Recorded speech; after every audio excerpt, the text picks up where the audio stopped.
بسم اللہ الرحمن الرحیم۔ السلام علیکم ورحمۃ اللہ وبرکاتہ۔ دوستو، ہم پھر سے آپ کے لے کر حاضر ہوئے ہیں قاری حنیف ملتانی رحمۃ اللہ علیہ کا بیان۔ اللہ تعالی حضرت کی قبر کو نور سے منور فرمائے۔ دوستو، بیان کو مکمل سنے گا آخر تک، چلے دیر نہ کرتے ہوئے بیان کو شروع کر لیتے ہیں۔ اللہ کے نیک برگزیدہ بندے، مقبول ترین بندے، اللہ والے، اللہ کے ولی، بزرگان دین رحمہم اللہ علیہ مجمعین کے واقعات اور مختصر سے حالات اس نیت سے عرض کر رہا تھا کہ ہمیں بھی اپنے گریبان میں جھانکنے کا موقع ملے، ہم لوگ بھی یہ سوچیں کہ یہ اللہ والے تھے، پیٹ بھی تھا، نفس بھی تھا، بیوی بھی تھی، بچے بھی تھے، پیاس بھی لگتی تھی، بھوک بھی لگتی تھی، کپڑا بھی درکار تھا، سردی گرمی بھی آتی تھی، ان لوگوں نے اللہ کی رضا کیسے حاصل کی؟ نیت میری کسی کی تردید مقصود نہیں، سمجھانے کے لیے کہتا ہوں، جیسے سڑک پہ پیدل آدمی چل رہا ہو اور پاس سے کار گزرتی ہے تو دل میں خیال آتا ہے کہ میرے پاس بھی کار ہوتی۔ ان اللہ کے نیک بندوں کو دیکھ کر میں اور آپ کیوں نہیں سوچتے کہ میں بھی اللہ کا نیک بندہ بن جاتا؟ کوٹھی بنگلہ دیکھ کر، لمبا چوڑا کاروبار کارخانہ دیکھ کر آدمی کے دل میں آتا ہے، یارو یہ کارخانے دار ہے، میں اس کا مزدور ہوں۔ تیرے دل میں یہ بات کیوں نہیں آتی کہ میں نماز بھی نہیں پڑھتا اور فلانا ساری رات سویا ہی نہیں؟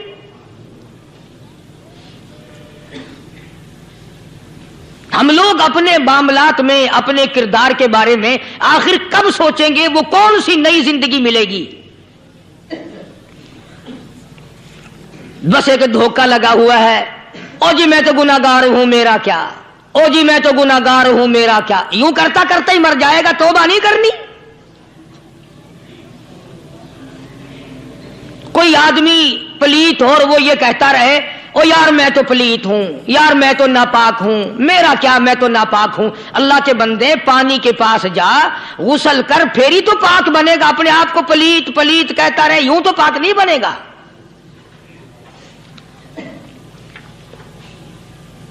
یہ اللہ والے جو ہوتے ہیں آدمی کے اندر کو ٹھیک کرتے ہیں۔ جیسے ڈاکٹر کہتا ہے کہ اگر بلڈ پریشر کے مریض ہو تو نمک نہ کھاؤ، شوگر کے مریض ہو تو میٹھا نہ کھاؤ، بادی کے مریض ہو تو آلو نہ کھاؤ۔ اللہ والا کہتا ہے اگر تمہارے اندر شرک کی بیماری ہے تو خدا کے دروازے کے سوا کہیں نہ جاؤ۔ اللہ والے اندر کا علاج کرتے ہیں، روحانی علاج کرتے ہیں، اس بیماری کا علاج کرتے ہیں جو قبر میں کام آئے گی۔ جب اللہ والوں کی مجلس میں بیٹھو گے تو وہ تمہیں یہ بتائیں گے کہ نبی کی سنتوں کے پھول چھوڑ کر بدعت کے کانٹوں کی طرف نہ جاؤ۔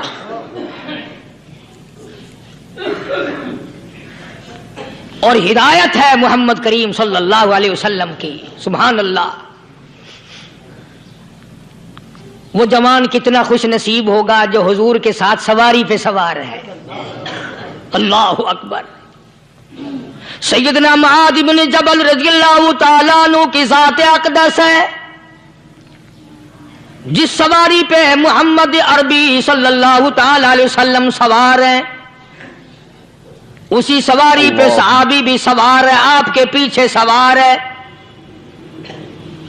آپ نے 3 مرتبہ ارشاد فرمایا، یا معاذ، وہ کتنا مقدروں والا جوان ہوگا جس کا نام آقا کے پیارے پیارے منہ سے نکلا۔ فرمایا یا معاذ، او معاذ، عرض کیا لبیک و سعدیک، میرے آقا میں حاضر ہوں، میں غلامی میں حاضر ہوں۔ کچھ نہیں فرمایا۔ پھر دوسری مرتبہ ارشاد ہوا، یا معاذ، عرض کیا لبیک و سعدیک، کالی کملی والے میں تیری خدمت میں حاضر ہوں، میں غلامی میں حاضر ہوں۔ تیسری مرتبہ پھر فرمایا، یا معاذ،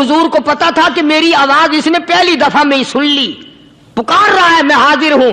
3 مرتبہ آواز اس لیے دی، یعنی میں جو تجھے بتانا چاہتا ہوں وہ بڑی اہم بات ہے، توجہ کر، دھیان کر اس بات کی طرف جو میں تجھے بتانے لگا ہوں. تیسری مرتبہ ارشاد ہوا یا معاذ، عرض کیا لبیک و سعدیک، میرے آقا میں حاضر ہوں، غلامی میں حاضر ہوں. ارشاد فرماؤ، فرمایا یا معاذ لا تشرک باللہ، او ماضی مجھ سے ارشاد سن لے، مجھ سے پیغام سن لے، میں محمد کریم صلی اللہ تعالی علیہ وسلم تجھے بڑی پتے کی بات بتانے لگا ہوں، گر کی بات بتانے لگا ہوں، کوئی حقیقت کی بات بتانے لگا ہوں. لا تشرک باللہ، او میرے جمال میرے صحابی، او معاذ اللہ کی ذات میں اللہ کی صفات میں کسی کو شریک نہ ٹھہرانا.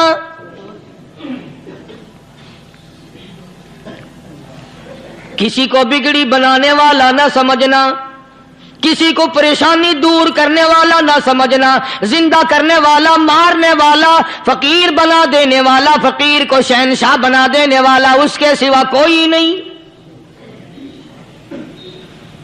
چلو ہو گئی بات، فرما دیا آپ نے کہ شرک نہ کرنا. اب ہماری بات سنو، ابھی حدیث کا جملہ باقی ہے جو محمد عربی صلی اللہ علیہ وسلم کی زبان مبارک سے نکلا، اہم بات باقی ہے. ٹھیک ہے فرما دیا، لیکن اب سوال کرو سرکار مدینہ صلی اللہ علیہ وسلم سے کہ جی اگر کوئی مصیبت کی وجہ سے کر بیٹھے، اگر کوئی پریشانی کے عالم میں آ کے کر بیٹھے، کوئی دکھوں کا مارا ہوا کر بیٹھے، تو صاف فرما دیا، فرمایا او معاذ ان قتلتا، اگرچہ تجھے قتل کر دیا جائے، تیرا ٹکڑا ٹکڑا کر دیا جائے، تیرا قیمہ بنا دیا جائے، اس سے بھی سخت بات آگے فرمائی او حرقتا، چاہے تجھے جلا کر خاک کر دیا جائے، تیرا قیمہ بنا دیا جائے، تجھے جلا کر راکھ بنا دیا جائے، کسی حال میں بھی تجھے شرک کرنے کی اجازت نہیں. اور ایک اور بات میرے سے سن کر پکا کے لے جاؤ، چوری کرنے والا ساری عمر چوری کرتا ہے، لیکن کبھی ایسا دن اس کی زندگی میں نہیں آیا ہوگا جب وہ یہ کہے کہ میں عبادت کر رہا ہوں. لاکھ چوری کی ہو یہ کہے گا کہ میں گناہگار ہوں، چوری کر اپن چلو تمہارے منہ پہ نہیں کہے گا، دل میں کہے گا. زنا کرنے والا کبھی نہیں کہتا کہ میں گناہ نہیں کرتا، شراب پینے والا کبھی نہیں کہتا کہ میں گناہ نہیں کرتا، حرام کھانے والا، رشوت لینے والا کبھی نہیں کہتا کہ میں گناہ نہیں کرتا. شرک ایسا گناہ ہے، ایسی گمراہی ہے، اس کو بندہ گناہ سمجھ کر نہیں عبادت سمجھ کے کرتا ہے. اور ارشاد فرمایا محمد عربی صلی اللہ علیہ وسلم نے کہ شرک کرنے والے کو توبہ کی توفیق نہیں ہوتی. وہ اس کو برا سمجھے تو توبہ کرے، جب وہ اس کو برا سمجھتا ہی نہیں تو گناہ سمجھتا ہی نہیں تو توبہ کائے کی کرے گا. وہ میں عرض کر رہا تھا کہ یہ جو اولیاء کرام ہیں، بزرگان دین ہیں، اللہ والے ہیں، یہ شرک کی لعنت سے آدمی کو بچانے کے لیے ساری زندگی کوشاں رہتے ہیں.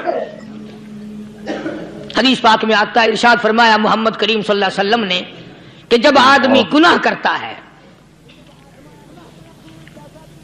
فرمایا ان فی الجسد لمضغۃ اذا صلحت صلح الجسد كله واذا فسدت فسد الجسد كله الا وهي القلب او كما قال النبي صلی اللہ علیہ وسلم. ارشاد فرمایا آدمی کے بدن میں ایک گوشت کا ٹکڑا ایسا ہے کہ جب وہ ٹھیک ہو جائے تو سارا بدن ٹھیک ہو جاتا ہے، جب وہ بگڑ جائے تو سارے بدن کا نظام بگڑ جاتا ہے. الا وہی القلب، سرکار مدینہ صلی اللہ علیہ وسلم نے فرمایا وہ دل ہے. دل آدمی کا سنور جائے تو سارا کچھ سنور گیا، دل بگڑ گیا تو سب کچھ بگڑ گیا. ریاکاری دل سے پیدا ہوتی ہے، تکبر دیکھنے میں نہیں آتا، دل میں پیدا ہوتا ہے، فخر دل میں پیدا ہوتا ہے، عجب اور خودبینی دل میں پیدا ہوتی ہے. تو آقا مدنی صلی اللہ علیہ وسلم نے فرمایا کہ آدمی کا دل جو ہے وہ سفید ہوتا ہے، بالکل سفید ہوتا ہے۔ جب بندہ گناہ کرتا ہے تو ایک چھوٹا سا سیاہ کالا نقطہ اس کے دل پہ لگ جاتا ہے، پھر دوسرا گناہ کرتا ہے، پھر دوسرا نقطہ لگ جاتا ہے، پھر تیسرا گناہ کرتا ہے، پھر تیسرا نقطہ دل پہ لگ جاتا ہے، حتیٰ کہ اس کا دل سارا کالا ہو جاتا ہے۔ اور جب سارا دل کالا ہو جاتا ہے تو اس کے دل کے اندر پھر حق سمجھنے کی گنجائش نہیں رہتی، پھر وہ اتنا بگڑتا ہے کہ خلاف شرع کام کو وہ عبادت کہتا ہے، پھر وہ ڈھول دھماکے کو عبادت کہتا ہے، پھر وہ چمٹا کھڑکانے کو عبادت کہتا ہے، پھر وہ نشہ کرنے کو عبادت کہتا ہے، پھر وہ نماز نہ پڑھنے کو عبادت کہتا ہے، پھر وہ قرآن کے قریب نہ آنے کو عبادت کہتا ہے۔ حالانکہ بزرگوں کا یہ طریقہ کار نہیں۔ سائیں توکل شاہ صاحب سبقت رحمت اللہ علیہ، امبالے شہر میں مزار ہے، حضرت کے واقعات میں لکھا ہے کہ جب کوئی عالم، جب کوئی قاری، جب کوئی بزرگ قرآن پڑھتا یا کچھ بیان کرتا، اگر قرآن پڑھتا غلطی کرتا، ہاں یہ بات سمجھ لو کہ سائیں شاہ صاحب جو تھے ان پڑھ تھے، عالم نہ تھے، پڑھے ہوئے نہیں تھے، لیکن اگر کوئی قرآن کی آیت غلط پڑھتا تو سائیں شاہ صاحب جو تھے وہ کہتے کہ تو نے غلطی کی ہے، اور اگر کوئی حضور کریم صلی اللہ علیہ وسلم کی حدیث پاک پڑھتا اس میں کوئی غلطی کر دیتا تو شاہ صاحب فرماتے کہ تو نے غلطی کی ہے۔ تو ایک دن مولویوں نے، عالموں نے، قاریوں نے مشورہ کر لیا اور کہنے لگے آؤ شاہ صاحب سے پوچھیں گے کہ ان کو، یہ پڑھے ہوئے تو ہے نہیں، ان کو پتہ کیسے چلتا ہے، آیت غلط پڑھی گئی یا حدیث پاک غلط پڑھی گئی، ان کو پتہ کیسے چلتا ہے؟ تو اللہ والے کی خدمت میں پہنچے اور جا کے یہ سوال کر دیا، اللہ والے سے یہ سوال کر دیا۔ آپ سب سبحان اللہ کہو تو میں آگے جواب بتاؤں۔ اللہ اکبر، اللہ اکبر، کیا شان ہے اللہ والوں کی۔ فرمایا تم نہیں جانتے جب کوئی قاری قرآن صحیح پڑھتا ہے، عالم حدیث پاک صحیح بیان کرتا ہے، میں دیکھتا ہوں، میری آنکھوں کو نظر آتا ہے، اس کے سر سے لے کر آسمان تک نوری فرشتوں کی قطار بند جاتی ہے، اور جب وہ غلطی کرتا ہے تو وہ قطار ساری رخصت ہو جاتی ہے، وہ قطار ساری چھٹی کر جاتی ہے، میں سمجھ جاتا ہوں کہ کوئی غلطی ہوئی ہے۔ یہ ہے اللہ والوں کی باتیں جو ہم لوگوں کے کام آنے والی ہیں، جو ہمارے سوچ و بچار کی ہیں، جو ہمارے کرنے کی ہیں، کہ کتنے دن ان حضرات کو فاقے کرنے پڑے، مصیبت جھیلنی پڑی، پریشانی اٹھانی پڑی تو پرواہ ہی نہیں کرتے تھے۔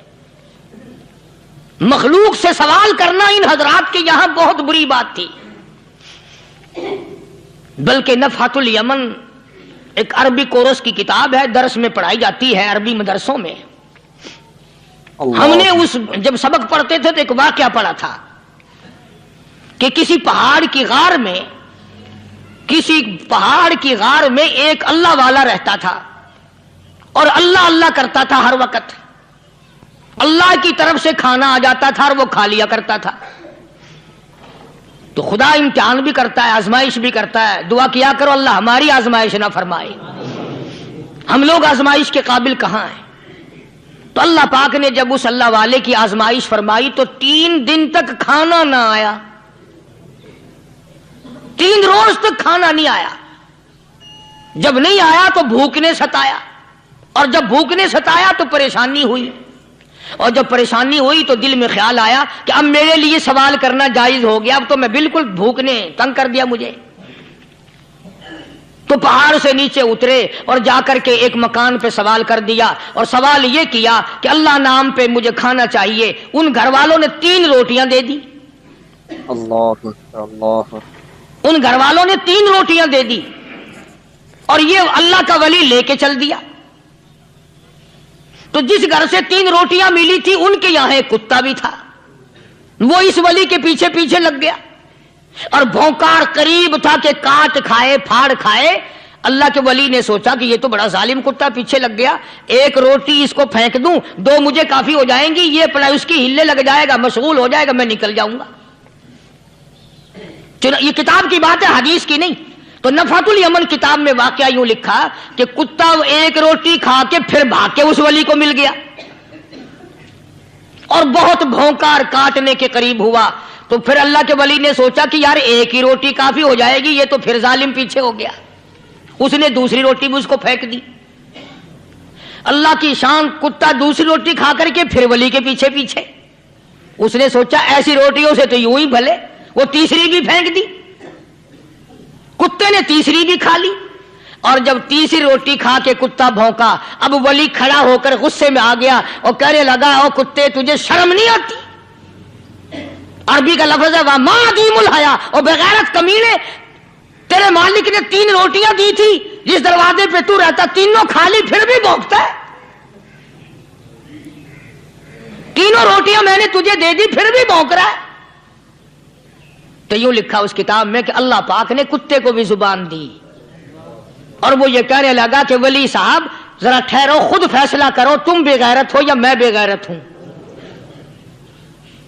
فیصلہ جناب کریں، میں کتا ہوں، آپ ولی ہیں، جنت کے کھانے کھائے، ارے 3 دن نہ ملا تو آدمی کے دروازے پہ آ کے ماتھا گھسایا، جھولی پھیلائی، بھیک مانگی، مجھ سے قسم لے لو میں کتا ہوں، کئی مرتبہ 8 دن ٹکڑا نہیں ملتا، قسم لے لو اس دروازے کے سوا کبھی کسی دوسرے دروازے پہ نہیں گیا میں۔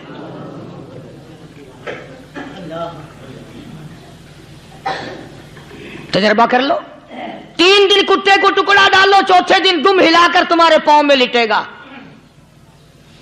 ساری عمر گزر گئی اس مالک کا دیا ہوا کھاتے ہوئے پیتے ہوئے، آج بھی تجھے اس مالک کا دروازہ سمجھ نہیں آیا۔ پانی وہ پلاتا والذی ہوا یطعمنی ویسقین وَإِذَا مَرِضْتُ فَهُوَ يَشْفِينِ،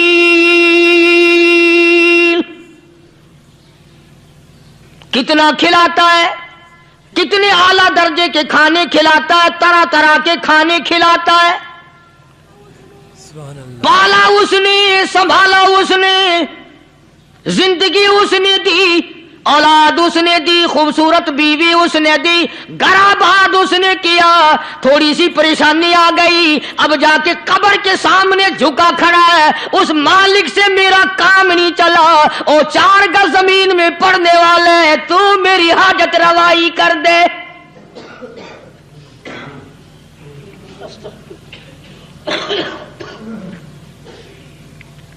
کون سے ولی نے یہ تعلیم دی، کون سے ولی نے یہ ترغیب دی؟